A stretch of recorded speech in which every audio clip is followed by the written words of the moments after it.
Hello and welcome to the English Box. Today we are going to discuss verb patterns. But what is a verb pattern? Well, on the slide in front of you, you can see three different sentences. Sentence number one is, he wanted to play tennis on Tuesday. Sentence number two, she has to avoid playing tennis because of her injury.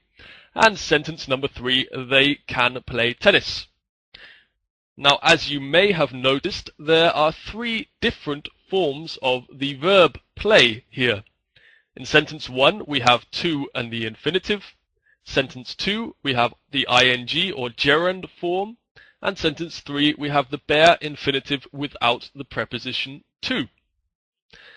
So you can see that the form of the verb depends on the preceding verb.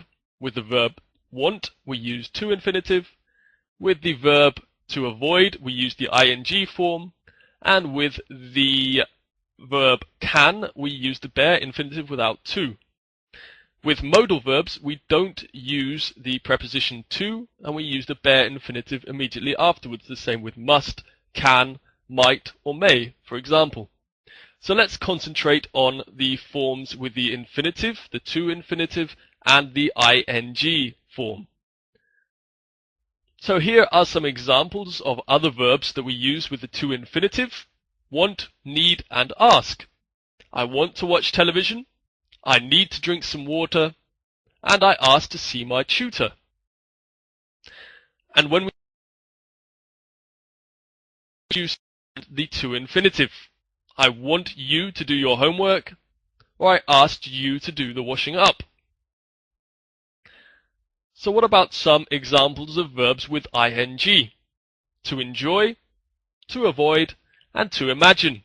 I enjoy studying English, I avoid drinking too much beer, and I can't imagine living in a cold country. We also use the gerund, or often use the gerund, with verbs like suggest, propose, and recommend. I suggested going to the cinema, I recommended eating the pork, and I proposed changing the style of the advertisement. You'll notice here we don't use any object because the object is implied from the context. If you want to bring in an object, then we normally introduce a new clause. I suggested we go to the cinema, or I recommended he eat the pork. These are examples of the subjunctive in English. You'll notice in the last sentence we use he eat and not he eats. Nowadays it's acceptable to use the gerund form, to use this subjunctive form, and I doubt native speakers would notice the difference if you said I suggested we went to the cinema, if you used the past tense of the verb. Okay. However, it gets a little bit more complicated because there are some verbs you can use with the to infinitive or the ing form. For example, verbs of like or dislike.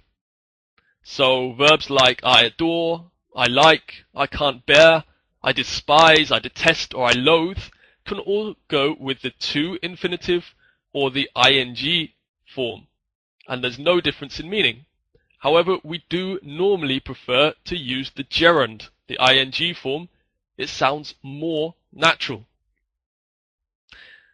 Otherwise, we have verbs of process, to start, to begin, to continue. These can go with the to infinitive or the ing.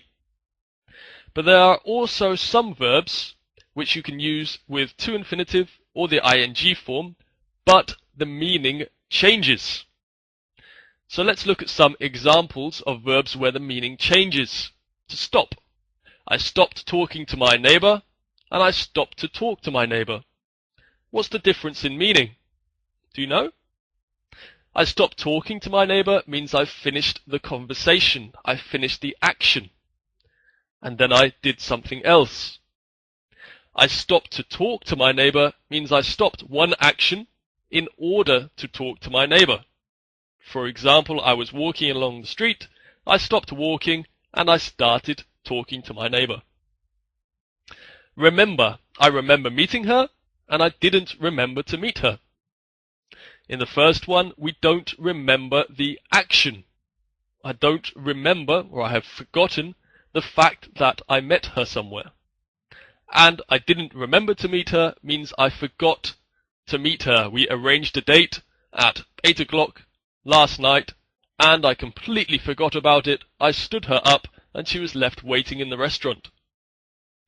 To try, he tried going to English lessons, and he tried to learn English. He tried going to English lessons means he before, and it was something to experience. He tried to learn English means he gave or he made an effort in order to learn the language. Okay, how are these things expressed in your language? There has to be a way in which these two things are expressed in English. It's quite a subtle difference. Often in other languages it's a little bit more obvious. For example, in German, to stop. I stopped talking to my neighbor would be ich habe aufgehört mit meinem Nachbar zu sprechen, and I stopped to talk to my neighbor. Ich habe aufgehört, mit meinem Nachbar zu sprechen. For example. To try in Spanish, he tried going to English lessons. This would be probar, and he tried to learn English is more intentar. So write in the comment sections how you would do this in your language. It would be interesting to know. So when learning a verb, it's important to identify whether the verb goes with ing or the to infinitive, whether it can go with both, and if there's a difference in meaning, if it can go with both. That brings us to the end of the video. For more free videos, visit us at english.de. For lessons, come to englishbox.co.uk, and you can click on the panels there if you're interested in seeing a video about the English tenses or about phrasal verbs, both videos connected to this one. Okay, thanks for watching, and bye-bye.